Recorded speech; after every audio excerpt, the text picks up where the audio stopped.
Money laundering case FIA نے سلیمان شہباز کو clean chit دے دی۔ لاہور میں وزیر اعظم شہباز شریف کے صاحبزادے سلیمان شہباز کو منی لانڈرنگ کیس میں کلین چٹ مل گئی۔ اسپیشل کورٹ سینٹرل میں FIA منی لانڈرنگ کیس میں سلیمان شہباز کی عبوری ضمانت پر سماعت ہوئی، جس میں سلیمان شہباز عبوری ضمانت مکمل ہونے پر پیش ہوئے۔ FIA نے دوران سماعت سلیمان شہباز کی حد تک چالان عدالت میں پیش کر دیا، جس میں انہیں بے گناہ قرار دیا گیا۔ FIA کی جانب سے عدالت میں دیے گئے بیان میں کہا گیا کہ سلیمان شہباز کے خلاف منی لانڈرنگ کے ثبوت نہیں ملے اور کسی قسم کے کک بیکس کے ثبوت بھی نہیں ملے۔ FIA نے کہا کہ سلیمان شہباز اور طاہر نقوی کے کیس میں ملوث ہونے کے ثبوت نہیں ملے۔ سلیمان شہباز اور طاہر نقوی نے اسپیشل کورٹ سینٹرل سے اپنی ضمانت کی درخواست واپس لے لی، جس پر عدالت نے کیس کی سماعت 4 فروری تک ملتوی کرتے ہوئے سلیمان شہباز کو طلب کر لیا۔ آئندہ سماعت پر بریت کی درخواست پر بحث کی جائے گی۔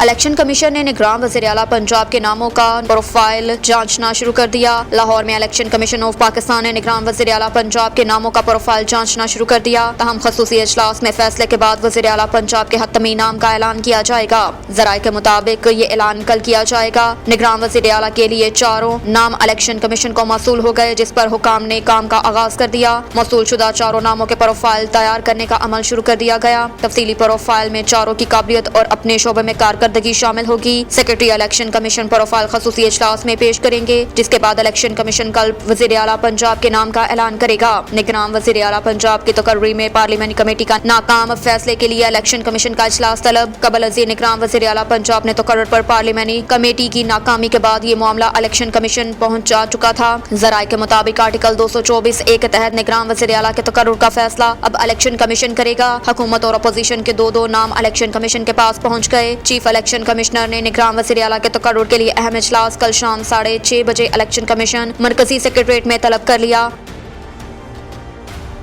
میری پارٹی الیکشن جیتی تو بطور وزیر اعظم ملخوط حکومت بنانے کی کوشش کروں گا۔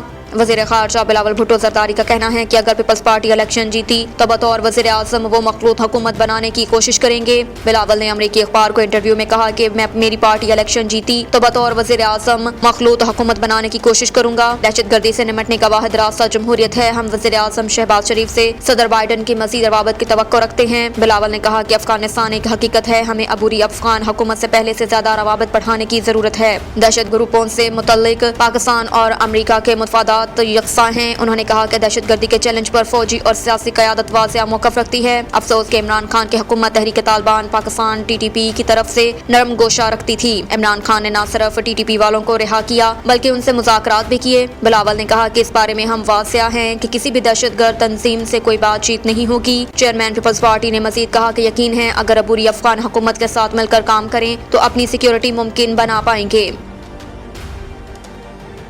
میئر کراچی کا معاملہ سنوائی نہ ہوئی تو پیمانہ لبریز ہو جائے گا، لوگ بھر جائیں گے۔ جماعت اسلامی کے امیر سراج الحق کا کہنا تھا کہ میئر کراچی کے معاملے پر سنوائی نہ ہوئی تو صبر کا پیمانہ لبریز ہو جائے گا اور لوگ بھر جائیں گے۔ کراچی میں جلسے سے خطاب کرتے ہوئے امیر جماعت اسلامی سراج الحق کا کہنا تھا کہ پیپلز پارٹی نے جب تک کہا کہ میئر جیالہ ہوگا تب میں نے کہا جب پورا سندھ ڈوب گیا تھا اس وقت جیالہ کہاں تھا؟ کیا جیالہ کلفٹن میں پش اپ کر رہا تھا؟ میں نے میئر بننا ہے۔ انہوں نے پوچھا کہ کیا پیپلز پارٹی چاہتی ہے کہ کراچی مزید کھنڈر بن جائے؟ پیپلز پارٹی جماعت اسلامی کے مینڈیٹ کو تسلیم کرے۔ 14 سال سے پیپلز پارٹی کی حکومت ہے، انہوں نے کیا دیا؟ سندھ کو تمام عملہ پیپلز پارٹی کا تھا لیکن لوگوں نے جماعت اسلامی پر اعتماد کیا۔ ان کا کہنا تھا کہ پیپلز پارٹی حقیقت تسلیم کر لے، کراچی کے میئر حافظ نعیم الرحمان ہی ہوں گے۔ قومی خزانہ اور فنڈز عوام کا حق ہے، پیپلز پارٹی کو عوام کا حق دینا ہوگا۔ ایک سیٹ تو کیا اپنا ایک ووٹ بھی پیپلز پارٹی کے پاس نہیں جانے دیں گے۔ سراج الحق کا کہنا تھا کہ ان لوگوں کی موجودگی میں نہ پاکستان اور نہ کراچی ترقی کر سکتا ہے۔ یہ کہتے ہیں کہ فنڈز نہیں دیں گے، فنڈ آپ کے والد کا ہے تو 1 روپیہ مت دو۔ مسئلہ پیسے کی کمی نہیں، سبب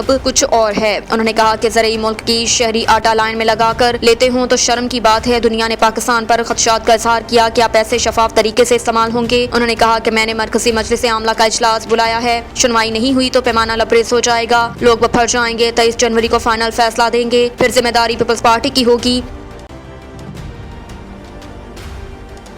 پنجاب میں دھند، بلوچستان میں آج سے شدید ترین سردی کی لہر کا امکان۔ شمالی بلوچستان میں کوسک ٹاپ، پرانا چمن، شیلا باغ اور توبہ اچکزئی میں برف باری کا سلسلہ جاری۔ آج سے شدید ترین سردی کی لہر کا امکان۔ کوسک ٹاپ کے مقام پر برف باری کے باعث کئی گاڑیاں پھنسنے کے بعد انتظامیہ کی جانب سے سیکیورٹی گاڑیوں کو سینکڑوں گاڑیوں کو ریسکیو کر لیا گیا۔ شدید ترین سردی کے باعث کوئٹہ چمن شاہراہ پر پھر سے منجمد ہو گئے، جبکہ کوئٹہ زیارت شاہراہ پر بھی ٹریفک کی روانی متاثر ہو گئی۔ دوسری جانب پنجاب میں ایک بار پھر دھند نے زور پکڑ لیا۔